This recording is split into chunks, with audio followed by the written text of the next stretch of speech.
Hey guys, Laura Newman here. If you don't know me, I'm a professional photographer here in Tulsa, Oklahoma, and I was asked to do a video describing a few tips and tricks on how I get great photos with my phone.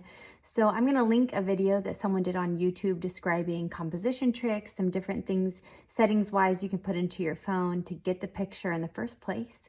And then I'm going to show you a couple apps that I really love and how to use those apps to just make your pictures look more professional, more polished for sharing with your family, sharing on social media, and even framing, printing and framing and putting in your home. So hopefully you find it interesting and educational, and I can't wait to see what we come up with. Thanks. Okay, so let's get started. The main app that I use is called Lightroom. It's an Adobe product. It's what I use on my computer when I'm editing for my photography business, that and Photoshop. So today I'm just going to show you, I'm going to kind of walk you through what I do for a picture.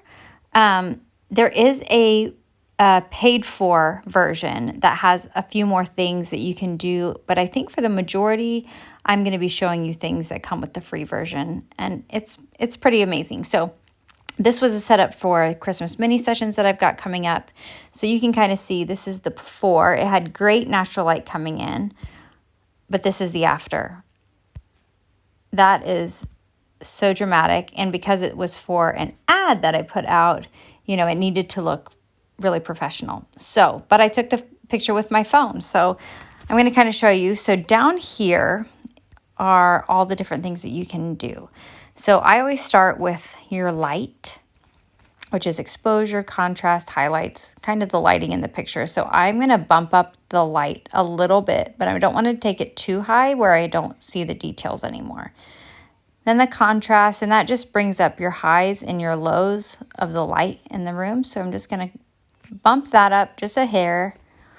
Highlights is something that I don't usually mess with too much unless there's a picture where it's just I've totally blown all the light in the background of a picture where I'm not seeing you know, leaves in the background or the sky anymore. If you bring that highlight down, you'll be able to see all those things that have kind of got lost. Shadows, I'm going to kind of leave for now. Whites, I do bring those up often. I feel like it just makes everything look lighter and brighter and easier to see. And blacks, I'm going to pull that down a little bit. If you want to get real fancy, or you've taken pictures that you want to look more like portraits, you can come in at the top right hand of that edit box. There is something that says curve with a little squiggle line. So you can kind of click on this and you can pull things, pull your light in all sorts of ways. So a lot of times if you see right now, it's really popular to have kind of a matte look, like photographers are editing their pictures that they look kind of matted. What they're doing is they're just coming down here and they're pulling up those blacks, and see how instantly everything looks more matte. It's not necessarily my taste, just because I feel like it is trendy and it's going to date your pictures. But for an ad or for something, Christmas cards, I think it's kind of, you know, I think it's kind of fun. So I'm going to bring that up just a little bit. I'm going to bring up this highlight right here. And I think I'm going to leave that where it was. And then I think I'm going to bring this mid black down. You can kind of see what that did. So next I'm going to move to color. You've got temperature, tint, vibrance, saturation. That's all pretty standard stuff that you have. I think even Instagram has that. So I'm just going to warm this picture up just a hair. But I think I'm leaving the green alone.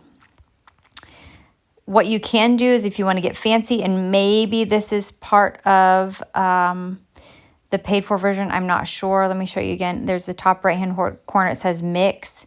You can come up here and you can adjust all sorts of things. So like the green chair, for instance, you can click on green.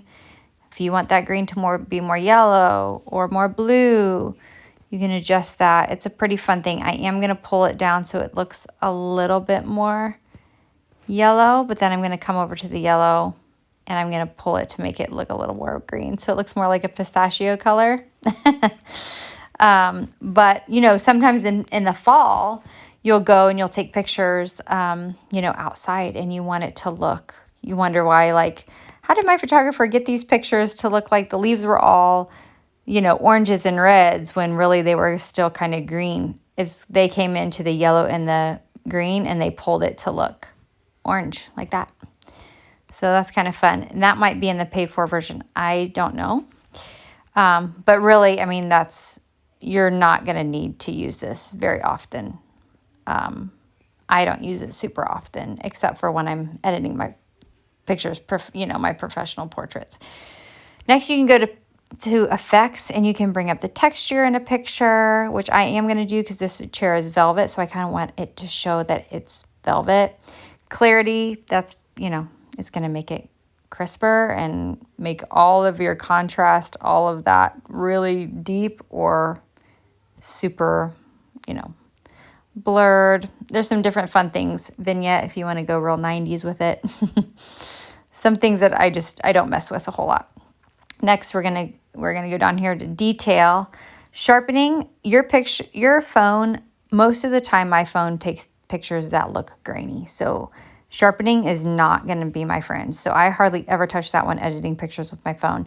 I do, however, do this every single time. This noise reduction, it just smooths everything out. So like if you've got skin that you need smoothed out to make it look a little bit more flawless, bring that up. This picture, I want it to look a little bit more, smooth and all the edges more refined. So I'm going to bring that up. Not a lot.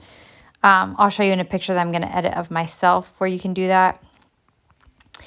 And that's kind of it. There is a presets down here that has all these preset different things, and you can purchase presets and load them on here, I believe. I know you can for the computer version, but I believe you can do it for this one too. All sorts of photographers and companies have presets out that are super fun. You can load on here. I do not use them. I prefer to do everything kind of freehand, but if you wanted to do that and try it out, it is fun. I am going to come back and kind of bring that contrast up just a smidgen, and I think I made it too bright. Okay, the other thing you can do is down here there is a heal button. So say you have someone who has maybe some acne, or you have a little one who got a scratch on their forehead or something. You can come in and see this Band-Aid on the top left. You can click on that and click on here, and you can kind of play with the size. So say one of these tufts is a boo-boo or a blemish on someone's face. I can touch it, and then I can take it and I can replace it with anything I want. And boom, it's done. So that's pretty cool. That might be in the paid for version. I don't remember. You can also clone. So heal and clone are very, very similar. One just is kind of looking and reading the textures from surrounding, and the other one is literally cloning exactly what you have over it. So a lot of times, like if you take pictures outside and there's like a giant, telephone pole sticking out of somebody's head, it looks like, you can cover that telephone pole and replace it with the trees next to it. So it's a pretty cool little deal. So I'm not going to mess with that. I am going to come in and crop. That's pretty standard. What I like about this is that it gives you a grid, so you can line your horizon lines right up with that and crop it how you want it. Now this is a little off center, so I'm going to scooch that in and realign everything so it looks how I want it to look. And there we go. That looks pretty good to me. So you can kind of see before, after. That still isn't cropped right. It's going to bother me. There we go. Yeah, before and after. Okay, so now I want to talk about lighting.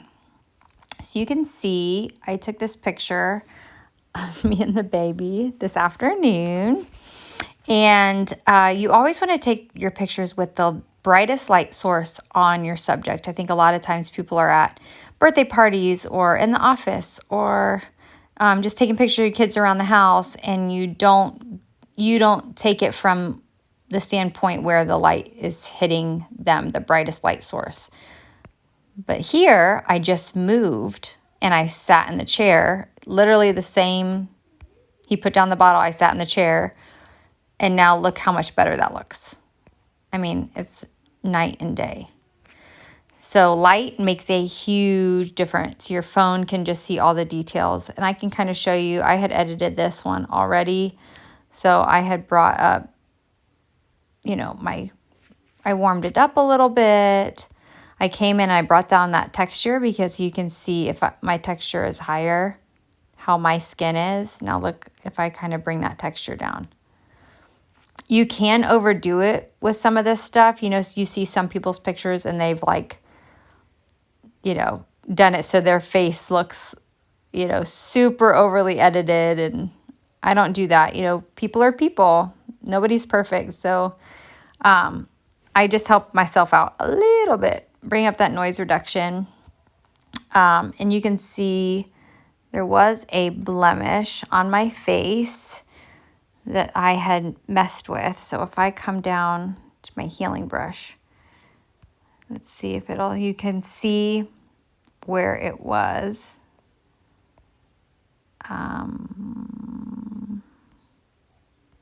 Let's see if I can get it to, whoop, no. You see that little tiny spot above that circle? I mean, it's so minor. I wouldn't normally cover it, but I wanted to show you guys. I was kind of trying to do this earlier and then I had to stop. So see now that blemish, it's totally gone. Or maybe you want to, like the line on my forehead right there. Also, I would not normally cover that because I think that's a little excessive. But if you wanted to, see, I just drew a line and now it's copying what's surrounding it. If I wanted it to clone, I could come down. You see where the blue line is shifting? I can come down and clone, and that clone is going to just literally copy exactly. But heal, it's going to copy the texture and the colors around it. So that's better for blemishes and things like that. And boom, instant Botox. That line's gone. So you can see how much better that looked, and I'll show you the before. That's before, after. You know, it's fairly